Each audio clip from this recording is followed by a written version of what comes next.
Snowflakes drifted gently through the air, shimmering beneath the golden glow of New York's Christmas lights.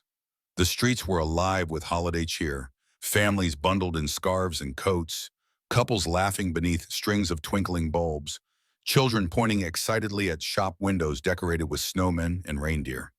The black Range Rover pulled up near a quiet bus stop just a few blocks from the Rockefeller Christmas tree. Michael Carter stepped out first, tall and composed, his dark overcoat brushing against his crisp navy suit. He extended his hand, and a little girl with curls the color of sunlight jumped down into the fresh layer of snow. "Stay close, sweetheart," he said gently, adjusting her white knit hat. "We'll go see the big tree, then head home for Cocoa." Okay, Daddy," Kelly beamed, holding his hand tightly. The city felt magical that night. Christmas Eve always did. But Michael's eyes were distant, as if the lights of the season could never quite reach him. It had been 2 years since he lost his wife. And though he tried his best to smile for Kelly, the hole in his chest never fully closed. They walked slowly past the glowing storefronts, Kelly chattering about Santa and how many cookies they should leave by the fireplace. But suddenly, she stopped. Her voice fell to a whisper. "Daddy, why is that lady sleeping there?" Michael turned to where Kelly was pointing, the old wooden bench at the edge of the bus stop. There, curled up beneath the flickering bus route sign, was a young woman. She looked barely 20. Her blonde hair was messy, tangled with flakes of snow. She wore a pale, worn-out sweater that barely reached her elbows. In her trembling arms, she held something close to her chest. Michael stepped forward a little, squinting. It was a baby, wrapped in a thin, frayed blanket. The infant lay still, cheeks red from the biting cold, tiny fingers poking out and trembling slightly in the wind. Michael's heart tightened. He instinctively reached for Kelly's hand to keep walking. They were just strangers after all. The city was full of stories you could not fix. But Kelly pulled back. "Daddy," she said again more firmly this time, eyes wide. "She has a baby. He's so little. Daddy, he's cold." Michael looked down at his daughter. Her small face was earnest, concern written in every innocent feature. For a moment he hesitated, his breath visible in the frosty air, mind swirling between logic and emotion. 2 years ago, Sarah would have already been kneeling beside the bench, offering help without hesitation. His late wife had possessed that rare quality of immediate compassion, one that didn't calculate risk or convenience, one that simply saw need and responded. Kelly had inherited that same instinct, it seemed. Without a word, Michael slowly bent down and began to unwrap the soft red scarf from around Kelly's neck. She said nothing, just watched as her father stepped toward the sleeping woman. Kneeling beside the bench, Michael gently laid the scarf over the baby, careful not to startle either of them. The infant stirred slightly, lips moving in his sleep. Michael glanced up at the young woman. Her skin was pale, almost blue around the edges of her lips. Her arms clutched the child tighter, even in unconsciousness, as if instinctively guarding him. He reached out a hand and touched her shoulder lightly. "Miss," he said, voice low but urgent. "Miss, you can't stay out here tonight." She did not respond. Michael leaned closer, concern deepening. His voice broke just slightly. "Please wake up." The wind blew a little harder then, sending a chill through his spine. In the distance, a chorus of carolers could be faintly heard, singing Silent Night. And yet nothing about this moment felt silent. He turned back briefly and saw Kelly watching him, not with fear, but hope. A memory flashed across his mind. Sarah in the hospital, her hand weak in his, whispering, "Promise me you'll show her how to be kind, Michael. Promise me you'll teach her that matters more than anything." He turned back to the young woman, still kneeling, determination settling into his features. Grace Miller awoke in a jolt of panic. The cold hit her first, sharp and biting. Then came the fear. Her arms clutched the bundle against her chest, her baby. Her eyes flew open. Snow was falling heavier now. Her back ached from the frozen bench. But what startled her most was the tall man kneeling beside her, the scent of cologne and city air clinging to him. He was dressed in a tailored coat, leather gloves, and he was holding something in his arms. Her baby. "No," she gasped, lunging forward. "Give him back." The man didn't flinch. His voice was steady and low. "He's freezing. You need to come inside." She tried to stand, her legs trembling. "I don't need your pity." Michael Carter studied her. Young, barely 20, her blonde hair was tangled and crusted with frost. Her lips cracked, her sweater stretched thin, but it was her eyes that held him. Defiant, desperate, exhausted. The baby stirred weakly. Michael adjusted the scarf, his daughter's scarf, around the infant's small body. The child's skin was pale, his lips tinged blue. "I'm not offering pity," he said. "I'm offering warmth." Grace's eyes filled with tears, but she blinked them back. People only help when they want something. I've learned that the hard way. A gust of wind cut through them. The baby let out a weak, wheezing cough, then another. Michael stood holding the baby tighter. "You can come or not, but I'm not leaving him to freeze." For a moment, Grace didn't move. Her arms ached for her son. Every part of her screamed to grab him back, to run, but something in the man's eyes stopped her. They weren't cruel. They weren't suspicious. They were kind, kind like a father. She took a hesitant step. "His name is Noah," she whispered. Michael nodded. "I'm Michael. I have a hotel a few blocks from here. You can stay there tonight." She glanced at her soaked shoes, then back at her baby, swaddled in a scarf that wasn't his, held by a man she didn't know. But her feet moved. She followed. "A hotel?" Grace asked, her voice thin with suspicion. "What kind of hotel?" Michael looked over his shoulder as they walked toward the Range Rover where Kelly waited. "The kind I own," he said simply. "The Archer on 5th. My daughter and I will take you there, get you settled, make sure you and Noah have everything you need for tonight. No strings?" Grace stopped walking. "People always say that, no strings. But there are always strings." Michael turned to face her fully, snow gathering on his shoulders. "The only string," he said, "is that it's Christmas Eve, it's 20 degrees, and your son needs to be warm." "Nothing else," a small voice called from the Range Rover. "Daddy, is the baby coming with us?" Michael looked back at Kelly, then to Grace, his gaze steady. "That's up to his mother." Inside the Range Rover, the world felt surreal, warm, too quiet. Grace curled up in the back seat, watching every move as Michael adjusted Noah's blanket. A little girl peeked over the seat, watching her with wide-eyed, curious eyes. "She's so young," Grace murmured. "She's 4, Michael replied, catching her gaze in the mirror. "Her name's Kelly." Grace nodded. "She's beautiful." For a moment, silence settled. Then Kelly asked softly, "What's your baby's name?" "Noah," Grace said. Kelly smiled. "He's really tiny, like a snowflake." Michael's eyes flicked to the mirror again. Grace was staring out the window, but he saw the shimmer of tears she wouldn't let fall. The Archer Hotel rose before them, elegant and imposing, with its limestone facade and doormen in long coats. Grace's breath caught in her throat. She hadn't expected this. The gleaming brass revolving doors, the marble floors, the crystal chandeliers in the lobby. This wasn't just any hotel, this was luxury. The staff greeted Michael with deference. "Mr. Carter, welcome back, sir." Michael nodded, guiding Grace toward a private elevator, with his hand hovering near, but not touching, her back. "We need the Aspen suite prepared, James. Extra towels, warm meals sent up, and a bassinet if we have one. Right away, Mr. Carter." The elevator doors closed, and Grace felt her heart racing. She clutched Noah tighter. "Who are you?" she whispered. Michael looked down at Kelly, who was leaning against his leg, half asleep now. "Just someone who couldn't walk by," he said finally. The suite was warm and spacious, with plush furniture and windows overlooking the snowy city. Grace stood awkwardly in the center, afraid to touch anything, afraid this moment would dissolve. Michael set Kelly gently on a couch and covered her with his coat before turning to Grace. "The bedroom is through there," he said, pointing to a doorway. "There's a bathroom with a shower. Room service will bring food." "Is there anything specific Noah needs?"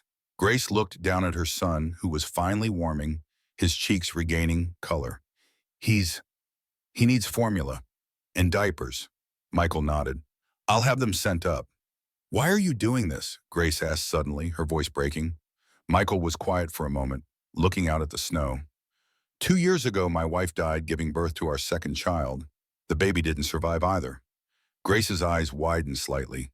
"I'm not trying to replace them," Michael continued, "but I know what it means to be alone on Christmas Eve." Before Grace could respond, a knock came at the door. A hotel employee wheeled in a cart with covered dishes, baby supplies, and fresh towels. Once they were alone again, Michael gently lifted Kelly.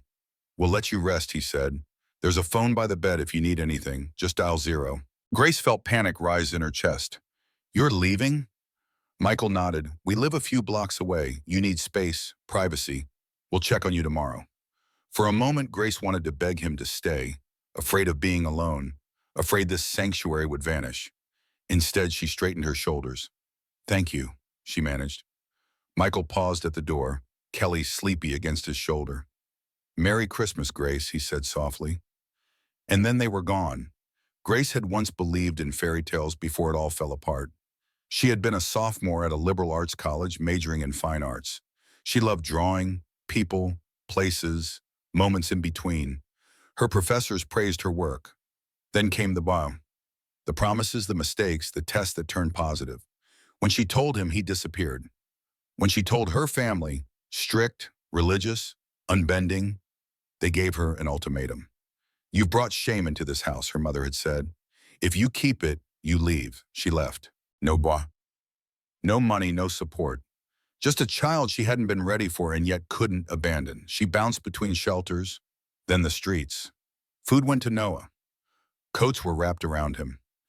Every night was a fight to survive. Christmas Eve was just another night to get through. Until now. Standing in the elegant hotel bathroom, Grace stared at her reflection in the mirror. She barely recognized herself. Thin face, hollow cheeks, dark circles under her eyes. She looked older than her 20 years, worn down by months of survival. With trembling hands, she turned on the shower, letting the room fill with steam. For the first time in weeks, she set Noah down, placing him on a bed of towels just outside the shower door where she could see him. He slept peacefully now, his tiny chest rising and falling. The hot water felt like salvation, washing away the grime of the streets, the cold that had settled in her bones. She wept then, silently, letting the water mix with her tears, grateful that Noah couldn't see his mother break. After the shower, wrapped in a plush hotel robe, Grace sat on the edge of the bed, feeding Noah with the formula the hotel had provided. The warmth, the quiet, the safety. It felt dangerous to accept, dangerous to believe. When Noah finished eating, his eyes growing heavy again, Grace laid him in the center of the king-size bed, building a barrier of pillows around him. Then she curled beside him, one hand resting on his chest, afraid to fully fall asleep. But exhaustion won, and for the first time in months, Grace Miller slept deeply, without fear of what might come in the night. Christmas morning dawned clear and brilliant, sunlight reflecting off fresh snow. Grace woke disoriented, momentarily forgetting where she was. Then she felt the soft mattress beneath her, saw the elegant room around her, and remembered the man, Michael Carter, and his daughter with the golden curls. Noah stirred beside her, making small, hungry sounds. As she prepared his formula, a knock came at the door. Grace froze, suddenly aware of how vulnerable she was. She approached cautiously, peering through the peephole. A small face with blue eyes and blonde curls stared back, standing on tiptoes to reach the peephole. Grace opened the door slowly to find Kelly, clutching a gift bag with red tissue paper poking out the top. "Merry Christmas," Kelly announced. "I brought presents for Noah." Behind her stood a woman in her 60s, elegant and poised, with silver hair pulled into a neat bun. She wore a wool coat in a disapproving expression. "Miss Miller," the woman said stiffly. "I'm Mrs. Margaret Hill, the Carters' housekeeper." "I apologize for the intrusion." Miss Kelly insisted on delivering her gifts. Grace clutched her robe tighter, suddenly conscious of her appearance.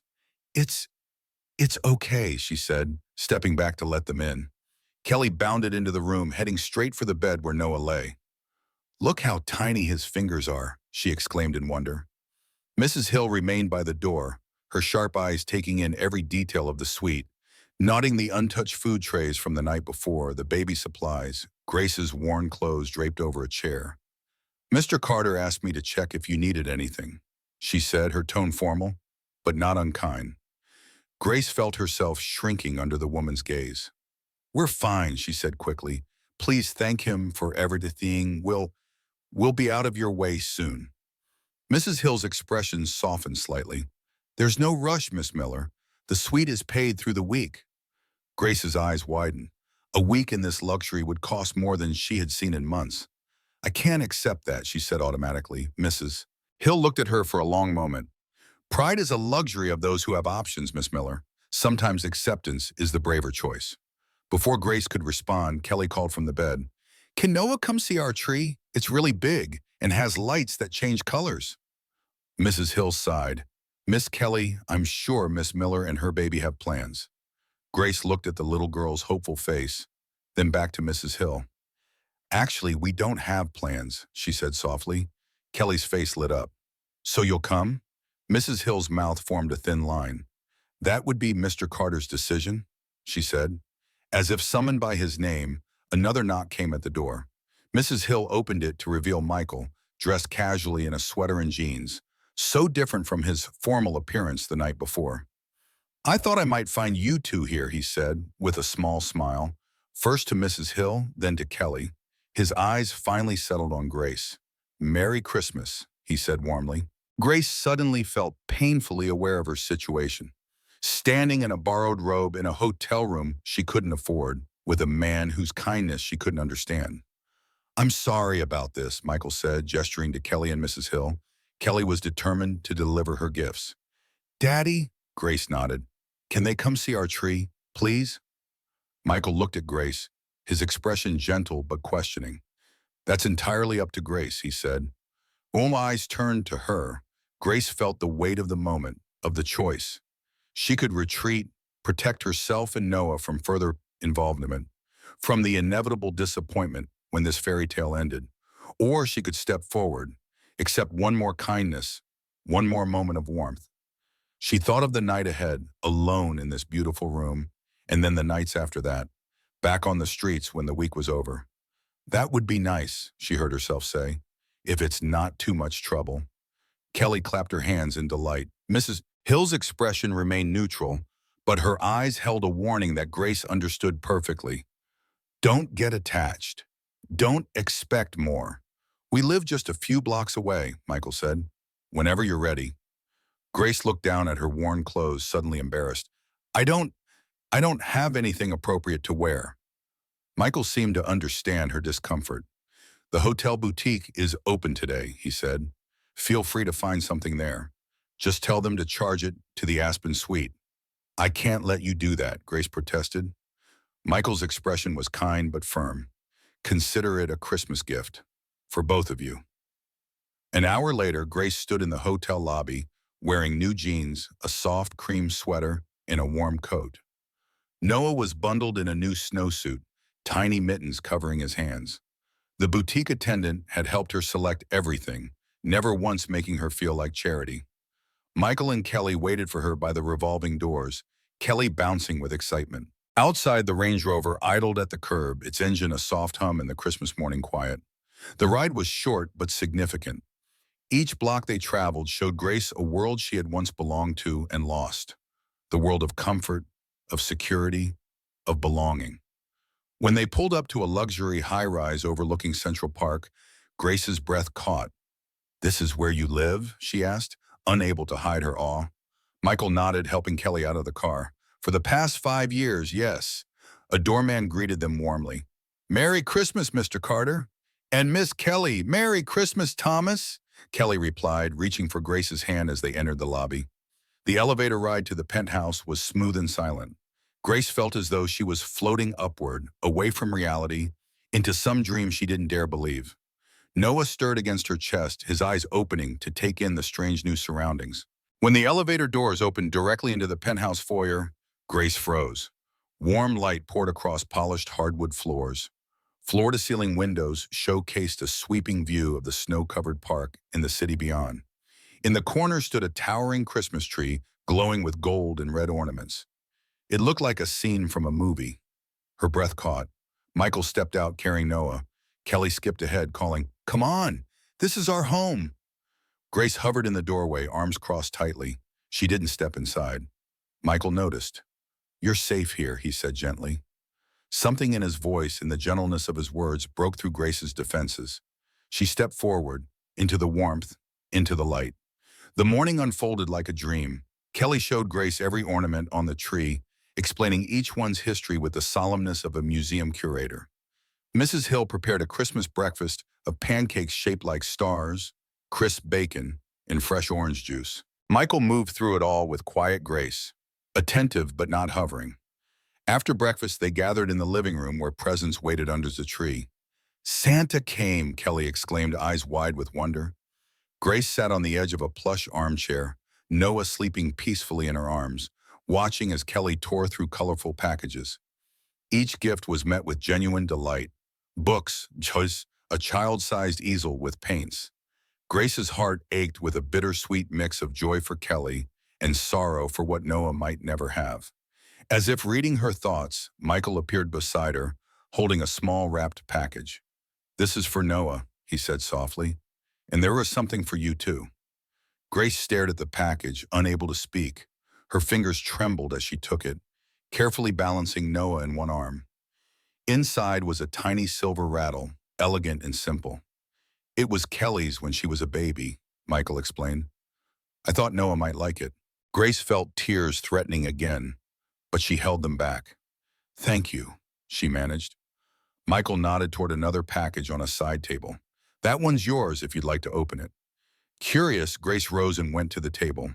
The package was flat and rectangular, wrapped in simple silver paper. With care, she unwrapped it, revealing a leather-bound sketchbook and a set of professional drawing pencils. She looked up at Michael in surprise. "Kelly mentioned you were an art student," he explained. "I thought you might like to draw again."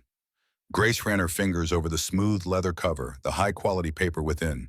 It had been so long since she'd held proper art supplies, so long since she'd allowed herself to create rather than simply survive. For the first time since entering the penthouse, she smiled, a real smile that reached her eyes. "Thank you," she said, and this time her voice was steady.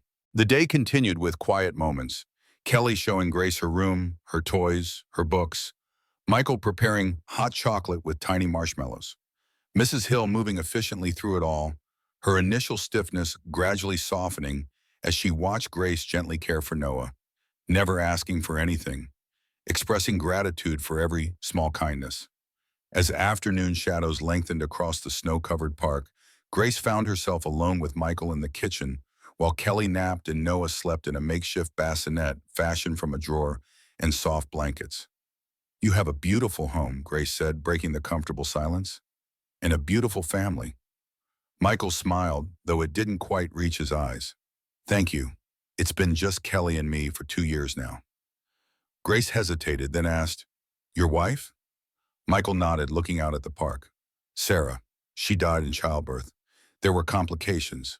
We lost both her and the baby." "I'm so sorry," Grace whispered. Michael turned to her, his gaze direct but gentle. "And you? How did you end up on that bench?" Grace looked down at her hands, at the pencil she'd been holding from the set he'd given her. For a moment, she considered deflecting, offering the simplified version of her story, but something about his honesty, his willingness to share his own pain, made her brave.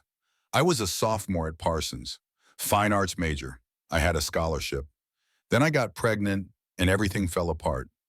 She told him everything: the boyfriend who vanished, the parents who chose their reputation over their daughter, the months of shelters and street corners, of protecting Noah at all costs. Michael listened without interruption, his face a study in compassion without pity. When she finished, he simply said, "You're incredibly brave, Grace." She shook her head. Brave would have been finding a way to make it work. Brave would have been not ending up on that bench. "No," Michael countered. "Brave is choosing your child over security. Brave is surviving when everything is against you. Brave is accepting help when it's offered, even when pride says not to." Their eyes met, and for a moment, understanding flowed between them. Two people who had lost different things but knew the same pain of having life upended in an instant. The moment was broken by Noah's cry from the living room. Grace moved immediately, her body attuned to her child's needs. Michael watched her go, something shifting in his expression. That evening, when the sky had darkened and the city lights twinkled against the night, Michael approached Grace as she stood by the windows, Noah sleeping against her shoulder. "I have a proposal," he said carefully. Grace tensed immediately, her defenses rising. Michael seemed to sense her reaction. Not that kind of proposal, he clarified. An offer. I own a guest house on my estate in Connecticut. It's private, fully furnished. You and Noah could stay there just until you get back on your feet. A month maybe? No obligations, no expectations. Grace stared at him, searching for the catch, the hidden motive. Why? She asked finally. Why would you do that for someone you just met? Michael was quiet for a moment, considering his answer. Before Sarah died, she made me promise something. She made me promise to teach Kelly that kindness matters more than anything. I haven't always kept that promise well. But when Kelly saw you and Noah last night, she reminded me of it. This isn't about charity, Grace. It's about keeping a promise. Grace looked down at Noah, at his peaceful face, at the tiny fingers curled against her shoulder. She thought of the weeks ahead, of returning to the shelters, of the cold, of the constant fear. 1 month, she said finally, and I want to work. I need to earn my keep. Michael nodded, respecting her terms. We can figure that out, he agreed. Later that night, as the Carter penthouse grew quiet, Grace stood in the guest bedroom where she and Noah would sleep before leaving for Connecticut the next day. The room was elegant and understated, with a view of the twinkling city. She laid Noah in the center of the bed, building another pillow fortress around him. Then she took out the sketchbook Michael had given her and, for the first time in months, began to draw. She sketched Noah first, capturing his delicate features, the curve of his cheek, the fan of his eyelashes. Then she drew Kelly, her exuberant curls and bright smile. Finally, almost without meaning to, she began to sketch Michael. His thoughtful eyes, the slight sadness that never quite left his expression, the gentleness of his hands when he held Noah. As she drew, something long dormant awakened within her. Not just the artist's eye for detail, but hope.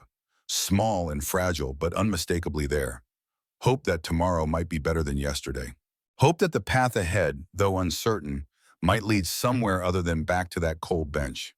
She closed the sketchbook and placed it carefully on the nightstand. Then she curled around Noah, one hand resting protectively on his chest, and allowed herself to dream of possibilities she hadn't dared imagine just 24 hours before. The next morning came with fresh snow and new beginnings. Grace packed the few belongings they now had, the clothes from the hotel boutique, the sketchbook and pencils. Noah's new rattle. It wasn't much, but it was more than they'd had 2 days ago. Mrs. Hill appeared at her door, her expression softer than it had been the day before. The car will be ready in an hour, Miss Miller. I've prepared some breakfast for you in the kitchen. Thank you, Mrs. Hill, Grace replied. The older woman hesitated, then said, Mr. Carter is a good man, sometimes too good for his own welfare. He sees the best in people, even when they might not deserve it. Grace understood the warning behind the words. I don't intend to take advantage of his kindness, she said quietly. Mrs. Hill studied her for a moment. I believe you don't, she said finally, but intentions and outcomes aren't always the same thing.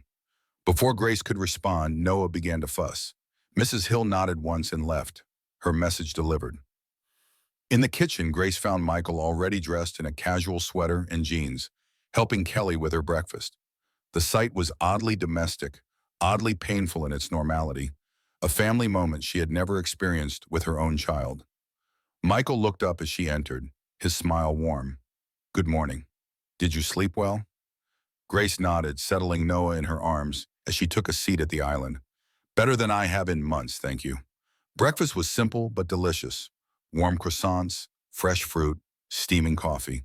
Kelly chattered about the guest house, explaining its features with the authority of someone who considered it her domain. There's a pond with ducks, and a big tree with a swing. And in summer there are flowers everywhere. Grace listened, trying to imagine this new temporary home, trying not to let her heart attach too firmly to the image. As they prepared to leave, Michael's phone rang. His expression shifted as he answered, professional and focused. Victor, he said, his voice taking on an edge Grace hadn't heard before. Yes, I understand the urgency. No, it can't wait until tomorrow. He covered the phone with his hand and looked apologetically at Grace and Kelly. I'm sorry, this is important. A business matter that can't wait. Mrs. Hill will take you both to Connecticut. I'll join you tomorrow. Grace felt a strange disappointment but nodded her understanding. Of course. Thank you again for everything. Michael knelt to hug Kelly goodbye, whispering something in her ear that made her giggle. Then he straightened, his eyes meeting Grace's.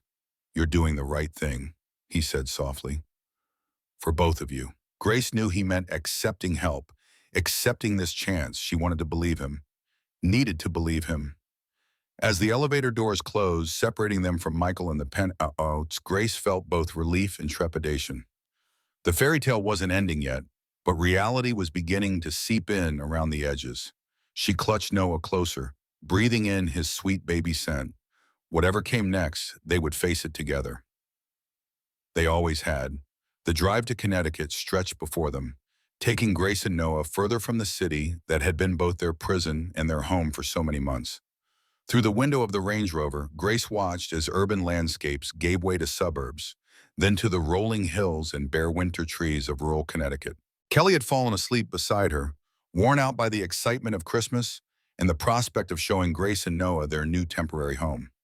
Mrs. Hill drove in silence, occasionally glancing in the rearview mirror, as if checking that Grace was still there, still real. The Carter estate appeared suddenly around a bend in the road, stone gates opening to a long tree-lined drive that wound up to a magnificent stone manor house. Grace's breath caught at the sight. This wasn't just wealth. This was generational prosperity, the kind she had only ever seen in films. Mrs. Hill didn't drive to the main house, however. She followed a smaller path that branched from the main drive, leading through a stand of bare maple trees to a clearing where a charming two-story cottage stood. It was smaller than the manor, but still substantial, a stone and timber structure with large windows and a wraparound porch. This is the guest house, Mrs. Hill explained, parking in front. It was originally the caretaker's cottage. Mr. Carter had it renovated a few years ago. Grace stepped out of the car, Noah bundled against her chest and stared at what would be their home for the next month. It was more beautiful than anything she could have imagined. Rustic but elegant, welcoming and solid. Kelly woke with the stopping of the car and immediately scrambled out, eager to be the tour guide. Come see, Grace. Come see inside. The interior was even more charming. An open floor plan with a large stone fireplace dominating one wall, comfortable furniture in soft neutrals, a kitchen with gleaming appliances. Upstairs were 2 bedrooms and a bathroom with a clawfoot tub. Everything spoke of thoughtful design, of creating a space that felt like home. Mrs. Hill moved efficiently through the rooms, turning on lights, adjusting thermostats, pointing out where things were stored. There's food in the refrigerator and pantry, she explained. Linen's in the closet upstairs. The phone connects directly to the main house if you need anything. Grace stood in the center of the living room, overwhelmed. This place, this beautiful warm place, would be theirs for a whole month. A sanctuary, a reprieve. Thank you, she whispered. Mrs. Hill's expression softened slightly. Mr. Carter asked me to make sure you and the baby had everything you needed. Is there anything else? Grace looked around at the comfort, the security, the beauty. No, she said softly. This is more than enough. That evening, after Mrs. Hill and Kelly had returned to the main house, after Noah had been fed and bathed in the deep sink of the cottage kitchen, after darkness had fallen over the estate, Grace stood at the windows looking out at the night. The moon cast silver light across the snowy grounds, illuminating the bare branches of trees, the gentle slope of hills, the distant silhouette of the main house. It was peaceful in a way the city never was, quiet in a way that made her heart ache. She thought of Michael Carter, of his kindness, his gentle eyes, the sadness that seemed to live just beneath his smile. She thought of Kelly, bright and innocent, reaching for Noah with such natural affection. She thought of the path that had led her here, to this moment, to this place. A month, she reminded herself, just a month to rebuild, to plan, to find a way forward that didn't lead back to that cold bench. With Noah sleeping soundly in a proper crib for the first time in his life, Grace returned to her sketchbook. As pencil met paper, as lines formed into shapes, shapes into images, she felt something long dormant stirring within her. Not just the artist's skill, but the artist's hope. The belief that beauty could be created even from pain, that something meaningful could emerge from the broken pieces of a life. She drew until her eyes grew heavy, until the fire in the grate burned down to embers, until the moon had traveled halfway across the night sky. She drew the cottage, the trees, the moon on snow. She drew Noah sleeping peacefully, his tiny face relaxed in dreams. She drew hands, her own, weathered by months of hardship, Noah's, perfect and new, and from memory, Michael's, strong and gentle as they cradled her son. Finally, she drew herself, not as she was now, thin and wary, but as she might be, could be someday. Standing tall, Noah in her arms, facing forward into light. When she finally closed the sketchbook and made her way upstairs to bed, Grace felt something she hadn't felt in a very long time. The quiet certainty that tomorrow would come, and that it might bring something other than struggle. For the first time since Noah was born, Grace Miller fell asleep with hope. Grace Miller woke to sunlight streaming through unfamiliar windows. For a moment, panic seized her. Where was she? Where was Noah? Then reality returned. The cottage, the Carters, the unexpected sanctuary that had appeared when she needed it most. She listened for Noah and heard his soft morning sounds from the crib nearby. Her son was awake but content, exploring his tiny hands in the gentle morning light. The cottage looked different in daylight, warmer somehow, more real. The polished wood floors gleamed, the stone fireplace stood solid and reassuring, and through the windows she could see the snow-covered grounds of the Carter estate stretching toward distant trees. This place existed outside the harsh world she'd known, like stepping into a painting of how life could be. Grace patted across to Noah, lifting him into her arms, breathing in his sweet scent. "Good morning, little one," she whispered against his downy head. "What do you think of our new temporary home?" Noah's response was a gurgle and a wave of his tiny fist. Grace smiled, a real smile that felt strange on her face after so many months of carefully maintained stoicism. Downstairs, Grace found the kitchen fully stocked, as Mrs. Hill had promised. Fresh milk, eggs, bread, fruit, coffee. She prepared breakfast with Noah balanced on her hip, marveling at the simple luxury of having food readily available, of not having to calculate every morsel, of being able to eat until she was satisfied. As she ate, Noah content in her lap, Grace's mind turned to Michael's offer from yesterday. 1 month in this cottage, 1 month to rebuild, 1 month to find her way forward. But he had also agreed that she should work, should earn her keep. Grace's pride demanded that she couldn't simply accept charity, even from someone as kind as Michael Carter. A knock at the door interrupted her thoughts. She opened it to find Kelly bouncing on the porch, bundled in a pink snowsuit, Mrs. Hill standing behind her with a resigned expression.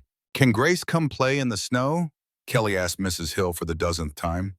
"That's up to Miss Miller," Mrs. Hill replied, her tone softening slightly when she saw Grace with Noah in her arms. "Good morning, I trust you slept well?" Grace nodded, stepping back to invite them in from the cold. "Very well, thank you. Everything is perfect." Mrs. Hill's lips thinned in what might have been a smile. "Mr. Carter called this morning. His business in the city is taking longer than expected. He asked me to ensure you're settling in." Kelly tugged at Grace's sweater. "Can we show Noah the pond? It's frozen over and looks like magic."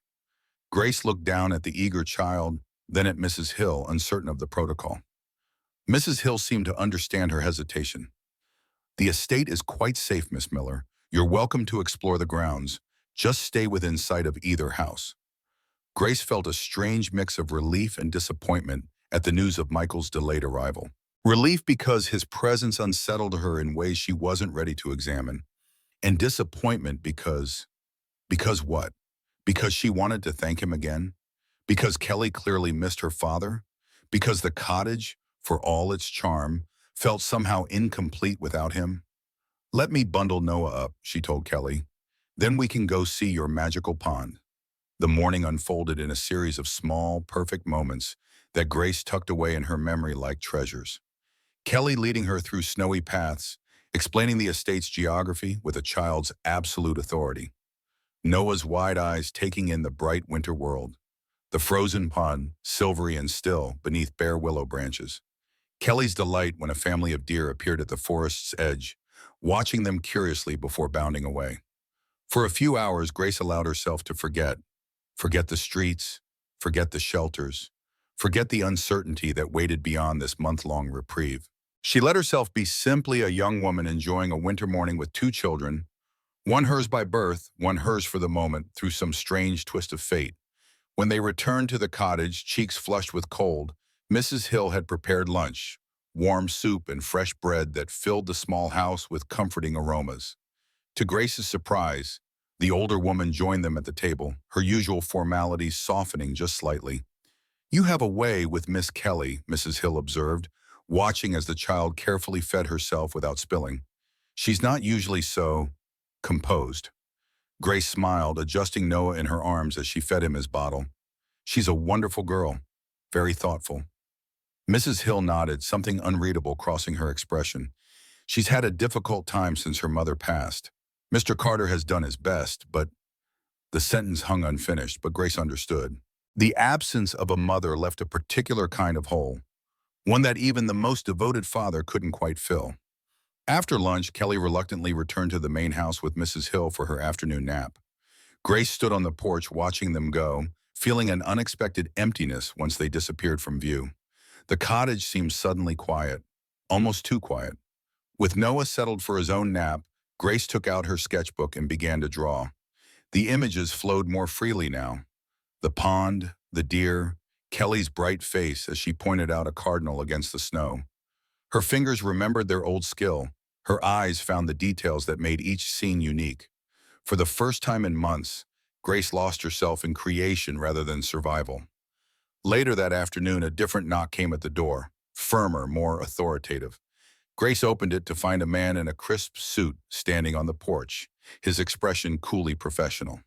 "Miss Miller, I'm Jason Evans, Mr. Carter's assistant. He asked me to deliver these to you." He held out a sleek laptop and a folder of papers. Grace took them hesitantly. "Thank you, but I'm not sure I understand. Mr. Carter mentioned you were interested in working during your stay. He thought these might help." The folder contains information about remote positions with Carter Investments, administrative support, data entry, basic graphic design, jobs that could be done from here. The computer is for your use if you decide to pursue any of them. Grace stared at the items in her hands, a complex emotion rising in her chest. This wasn't charity. This was opportunity, a chance to work, to contribute, to rebuild her independence without leaving Noah or this safe haven. "That's very thoughtful of him," she managed. Jason nodded, his professional demeanor softening slightly. "Mr. Carter also asked me to inform you that he should return tomorrow afternoon. Is there anything you need in the meantime?" Grace shook her head, still processing this new development. "No, thank you. We have everything we need." After Jason left, Grace settled on the couch with a laptop and folder. The positions were real, legitimate remote work that matched her skills. The pay was fair, perhaps even generous, and each job description noted flexible hours, understanding that her primary responsibility was to her child. Grace felt tears prick at her eyes. Michael Carter had found a way to honor her pride while still offering help. He'd created a path that allowed her dignity alongside support. The kindness of it, the thoughtfulness, touched something deep within her that she'd thought long frozen by months of hardship. That evening, after feeding Noah and settling him in his crib, Grace sent an email applying for the graphic design position. It was the most aligned with her education, with the artist she'd once been, with the woman she hoped to become again. Then she returned to her sketchbook, drawing until her eyes grew heavy, filling page after page with images of the day, with the first tentative visions of a future that might hold more than mere survival. The next morning dawned clear and cold. Grace woke early, a nervous energy propelling her through the morning routine with Noah. She cleaned the already clean cottage, arranged and rearranged the few belongings they had, checked her email repeatedly for a response to her application. The thought of Michael's return filled her with an anticipation she couldn't quite name. Around noon, Kelly appeared at the door, her smile wide and excited. "Daddy's home," she announced. "He wants to know if you'll come for dinner at the big house tonight." Grace felt her heart skip. From surprise, she told herself, nothing more. "That would be lovely," she replied, trying to keep her voice casual for Kelly's sake. "What time should we come?" 6 o'clock, Kelly declared. "And Daddy says to bring your drawings. He wants to see them." After Kelly left, Grace stood in the cottage living room, suddenly aware of her limited wardrobe, of her unstyled hair, of all the ways she was unprepared for dinner at the big house. The insecurity was familiar and unwelcome, a reminder of the gulf between her current circumstances and the world the Carters inhabited so naturally. She pushed the feeling aside. This wasn't about impressing anyone. This was simply dinner with the man who had helped her, whose home she was temporarily sharing. Nothing more.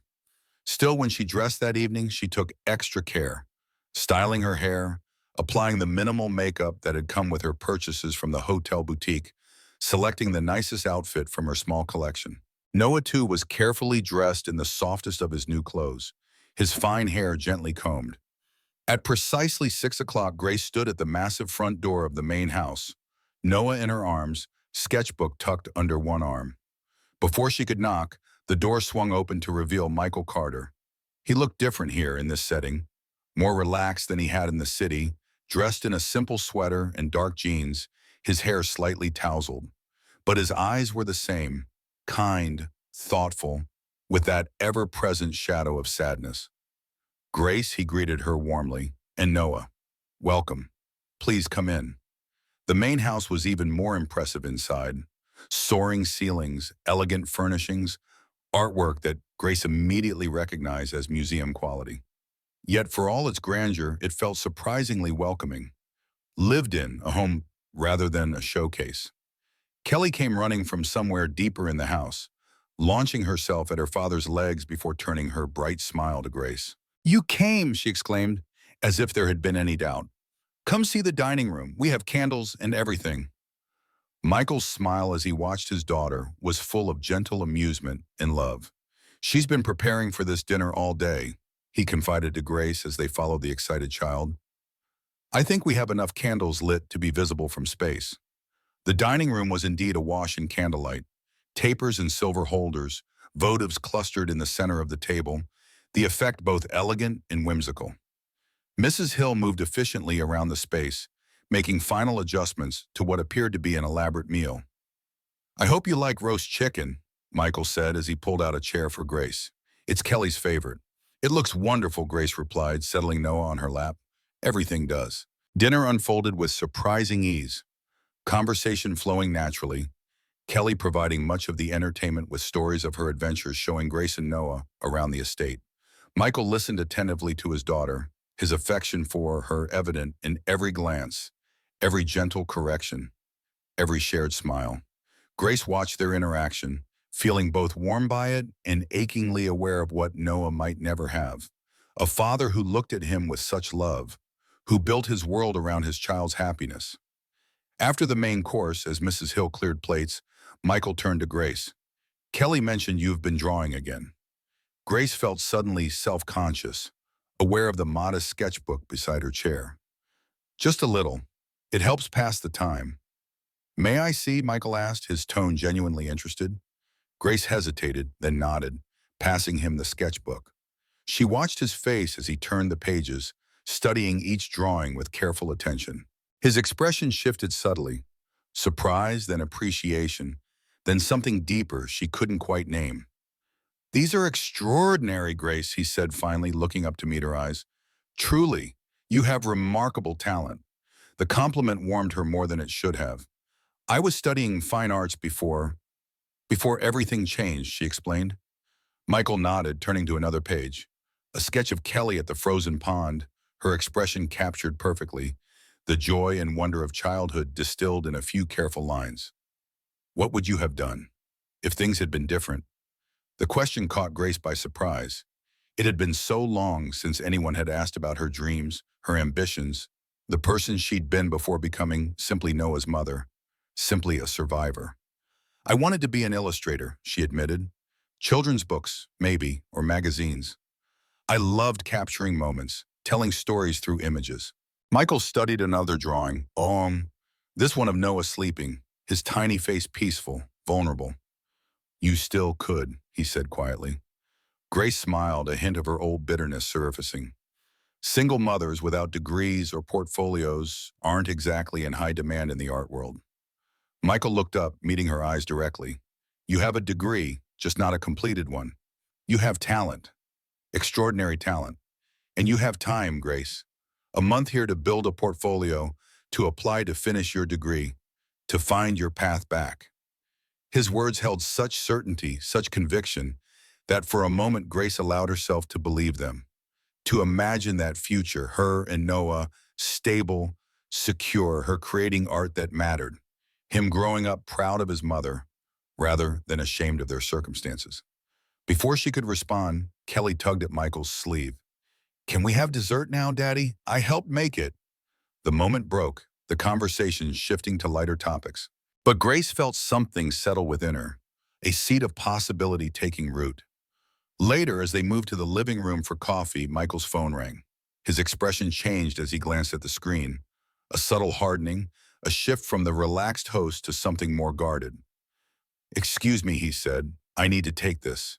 He stepped away, his voice too low for Grace to hear. But his body language spoke volumes. Tension in his shoulders, a slight pacing motion, the occasional sharp gesture of his free hand. Kelly, seemingly unperturbed by her father's sudden shift in mood, showed Grace her collection of stuffed animals, each with its own elaborate backstory. Grace listened attentively, but part of her attention remained on Michael, on the frown that deepened as his call continued. When he returned, his smile seemed forced. I apologize for the interruption. Business doesn't always respect personal time. Grace nodded, understanding more than he might realize. Before Noah, before homelessness, she'd had ambitions too, goals, a future mapped out that had nothing to do with survival and everything to do with dreams. Is everything all right? She asked quietly while Kelly was distracted with her toys. Michael hesitated, then sighed. Just a persistent problem. Nothing you need to worry about. But the shadow had deepened in his eyes, and Grace wondered what burden he carried beyond the grief she already knew about. The evening ended with Michael walking Grace and Noah back to the cottage, Kelly having been put to bed by Mrs. Hill. The night was clear and cold, stars sharp against the black sky, their breath visible in the frosty air. Thank you for dinner, Grace said as they approached the cottage, and for the job opportunity. I sent in my application yesterday. Michael smiled, a genuine smile that lightened his features. Jason mentioned that he was impressed with your qualifications. You should hear back tomorrow. They stood for a moment on the cottage porch, an awkward silence falling between them. Noah had fallen asleep against Grace's shoulder, his gentle breathing the only sound. Michael cleared his throat. I meant what I said earlier, Grace, about your talent, your potential. Sometimes life takes unexpected turns, but that doesn't mean the path is closed permanently. Grace looked up at him, this stranger who had become something else. Not quite a friend, not quite an employer, something undefined that made her both comfortable and uneasy. Why are you really doing all this? She asked suddenly, the question that had lingered since that first night. The truth this time. Michael was silent for a long moment, his eyes looking past her to some middle distance. When Sarah died, he began finally, I was lost, functioning but not living, going through motions for Kelly's sake but hollow inside. Then Christmas Eve, I saw you and Noah, and he paused, gathering his thoughts. It wasn't pity, Grace, it was recognition of someone else who had lost their path, who was fighting to survive, to protect what mattered most. And for the first time since Sarah, I felt something other than numbness. I felt like I could help, could make a difference. It was selfish in a way. Helping you and Noah helped me remember who I wanted to be. The honesty of his answer caught Grace off guard. She had expected platitudes, expected generosity framed as virtue.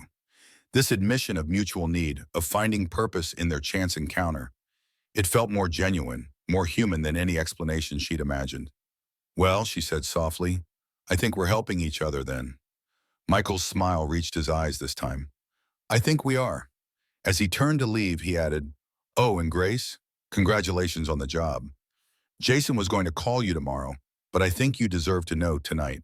You start Monday, if that works for you. Grace felt a surge of emotion, pride, relief, gratitude. Thank you, Michael, for everything. He nodded once, then disappeared into the darkness, the sound of his footsteps crunching on snow fading gradually. Inside the cottage, Grace laid Noah in his crib, then stood at the window watching the distant lights of the main house, thinking of the man who lived there. Michael Carter was becoming something dangerous to her. Not a threat, but a possibility. A possibility of what she wasn't yet ready to examine. The days that followed fell into a gentle rhythm. Mornings with Noah, exploring the grounds when weather permitted. Afternoons working remotely, designing simple graphics for Carter Investments' internal communications while Noah napped. Evenings drawing, reading, planning tentatively for a future beyond the month she'd been promised. Kelly visited daily, sometimes with Mrs. Hill, occasionally with Michael when his work permitted. The little girl had formed a powerful attachment to both Grace and Noah, playing peekaboo with the baby, watching with fascination as Grace drew, chattering endlessly about school and friends, and the adventures she planned for when spring came. Grace found herself looking forward to these visits, particularly when Michael joined them. He carried a quiet strength, an understated kindness that created a sense of safety she hadn't known in a very long time. Their conversations ranged from art to books to gentle debates about films, normal, ordinary exchanges that felt extraordinary to Grace after months of having no one to talk to but Noah. But beneath this peaceful surface, Grace sensed tension. Michael's phone calls became more frequent, his expressions more troubled when he thought no one was watching. Twice he canceled plans with Kelly due to urgent business matters, leaving the child disappointed and confused. Whatever burden he carried seemed to be growing heavier. 2 weeks into their stay, Grace was working at the cottage dining table when a black town car pulled up outside. A man emerged, tall, impeccably dressed in a suit that even Grace could tell cost more than everything she'd ever owned combined. His silver hair contrasted with a deeply tanned face, his expression cold and assessing as he studied the cottage. Grace felt a chill that had nothing to do with the winter air. She watched through the window as the man approached, his confident stride speaking of someone accustomed to power, to getting his way. When the knock came, sharp and demanding, she gathered Noah from his playmat and held him close before answering. "Can I help you?" she asked through the barely opened door. The man's smile didn't reach his eyes. "Miss Miller, I presume?" "Victor Reynolds. I believe you're acquainted with my competitor, Michael Carter." Grace's guard rose immediately. Nothing about this man's presence felt benign. "My Carter isn't here right now," she said, beginning to close the door. Reynolds stopped it with one hand, not forcefully, but with clear intent. "I'm not here to see Michael, Miss Miller. I'm here to see you." Grace felt her heart rate increase, her arms tightening instinctively around Noah. "What do you want?" Reynolds' smile widened slightly. "To make you an offer." "May I come in?" "No," Grace said firmly. "Whatever you have to say, you can say it here." Reynolds seemed amused by her defiance. "Direct. I appreciate that." "Very well. I know your situation, Miss Miller. Former art student, homeless until Michael played White Knight on Christmas Eve. Currently working as what? A glorified clip art designer for Carter Investments?" Grace said nothing, her expression carefully neutral. "I'm prepared to offer you a more substantial position," Reynolds continued. "Real work with my company, better pay, benefits for you and your child, an apartment in the city, all yours immediately." "Why would you do that?" Grace asked, her voice steady despite her racing thoughts. Reynolds' expression hardened slightly. "Let's be frank. Michael Carter is distracted, his board is concerned, his newest charity case living on his property, rumors of impropriety. It's affecting investor confidence. My offer solves problems for everyone. You get stability, independence. Michael gets back his focus and reputation. I get, well, let's just say business advantages present themselves when opponents are distracted." Grace felt sick, her skin crawling at the implication at being reduced to a charity case, a distraction. "I'm not interested," she said coldly. Reynolds raised an eyebrow. "Are you sure?" "Think carefully, Miss Miller. 1 month from now, where will you be? Back on that bench? This is a limited time offer for a real future. For you and your son." Grace straightened, finding a strength she'd forgotten she possessed. "Reynolds, I may not have much, but I have my integrity. Please leave." Reynolds' amused expression vanished, replaced by something harder, colder. "Integrity doesn't keep a child fed, Miss Miller. Neither does foolish loyalty to a man who sees you as a project, not a person. My card, should you reconsider." He placed a business card on the railing and walked away, not looking back as he returned to his waiting car. Grace closed the door with shaking hands, holding Noah close as she watched through the window until Reynolds' car disappeared down the drive. Only then did she allow herself to sink onto the couch, her mind racing. Who was this man? What was his connection to Michael? And more troublingly, how had he known about her background, about the precise nature of her situation? She glanced at the clock. Michael had mentioned stopping by around 4 to discuss a new project he wanted her input on. Should she tell him about Reynolds' visit? Or would that only add to the burden he already carried, the tension she'd observed growing daily? In the end, the decision was made for her. When Michael arrived, one look at her face told him something was wrong. "What happened?" he asked immediately.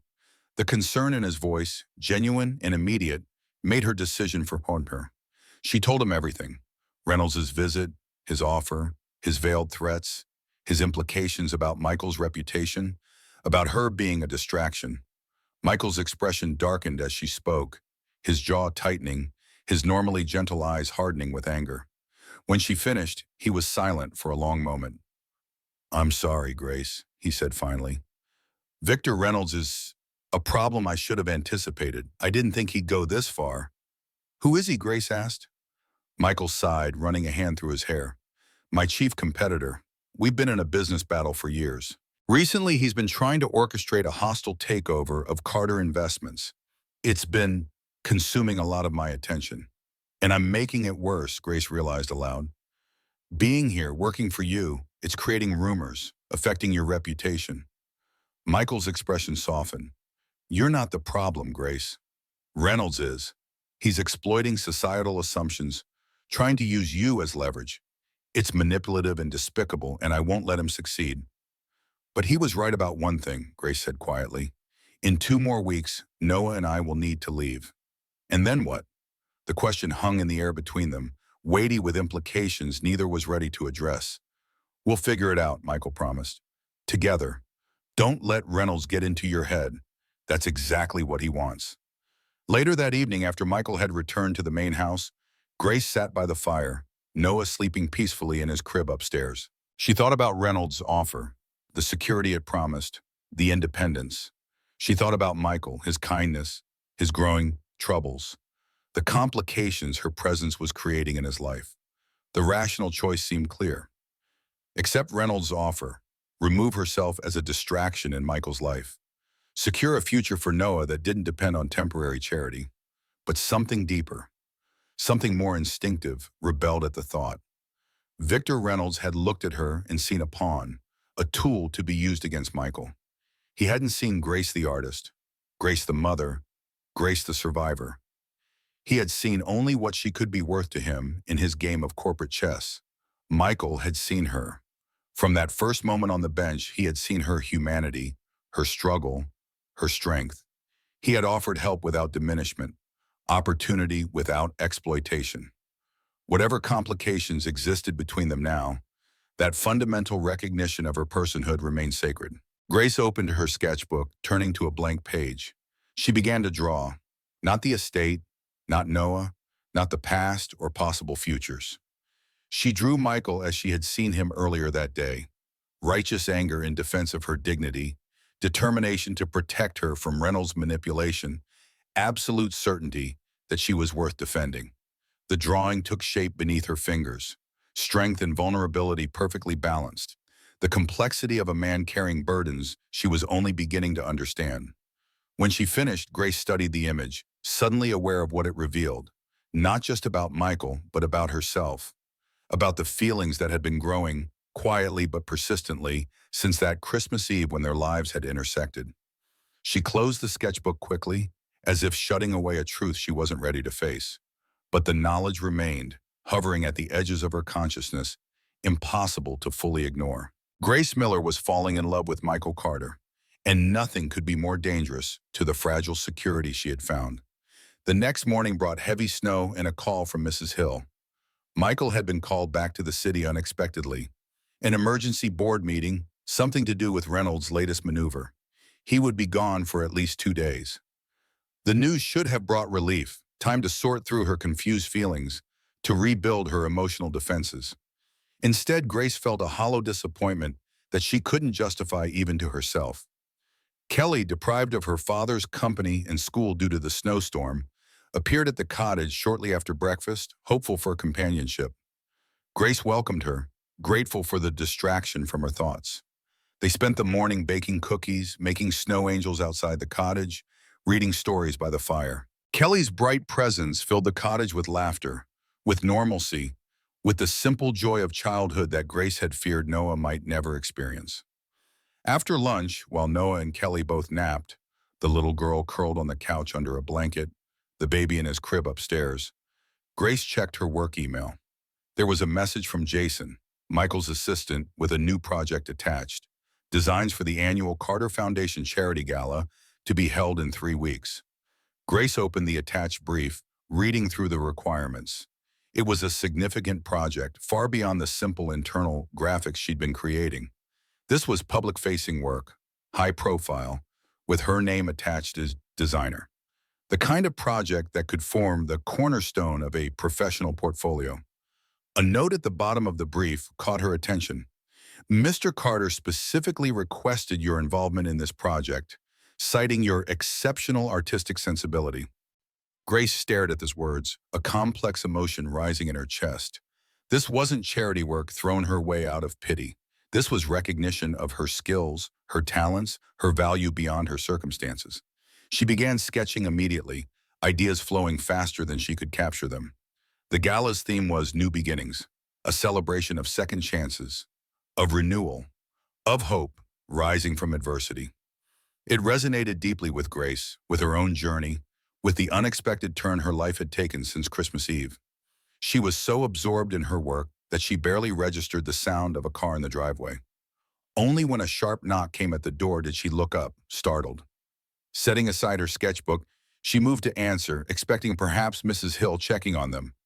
Instead, she found a woman, elegant, expensively dressed, with a perfectly coiffed blonde bob and calculating eyes. Beside her stood a man with a professional camera, his expression bored but attentive. Grace felt her stomach drop. Something about the woman's smile, predatory, triumphant, sent warning signals racing through her mind. "Grace Miller?" the woman asked, though her tone suggested she already knew the answer. "Vanessa Winters, New York social scene. I was hoping for a quick interview about your arrangement with Michael Carter." Grace began to close the door, but the woman's next words stopped her. "I should mention we already have photos of you and the Carter child. Quite cozy making cookies this morning, were you? Playing happy families?" Grace felt a cold fear grip her chest. "Kelly, they had photographs of Kelly. You need to leave," Grace said, her voice low but firm. Now the woman's smile widened. "Or what? You'll call security? The police? And tell them what? That journalists are investigating why a homeless woman and her baby are living on Michael Carter's estate. That would make an even better story, don't you think?" Behind Grace, a small voice called out sleepily, "Grace? Who's at the door?" Kelly had woken from her nap, was padding toward the door in sock feet, rubbing her eyes. The photographer immediately raised his camera. Something protective and fierce rose in Grace.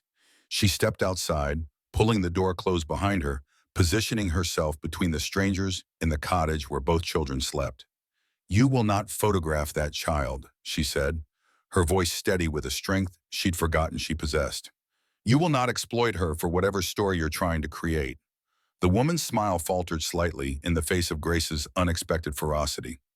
"The public has a right to know what's happening here," she countered. "Michael Carter, grieving widower, takes in homeless young blonde woman who bears a striking resemblance to his late wife. It writes itself, really." Grace felt as though she'd been slapped. The comparison to Sarah, the implication of impropriety, the reduction of Michael's kindness to something tawdry, it sickened her. "Mr. Carter offered shelter to a homeless mother and child on Christmas Eve," Grace said coldly. "There's your story. Now leave before I call the police for trespassing and harassment of a minor." The photographer lowered his camera slightly, looking uncertain, but the woman pressed on.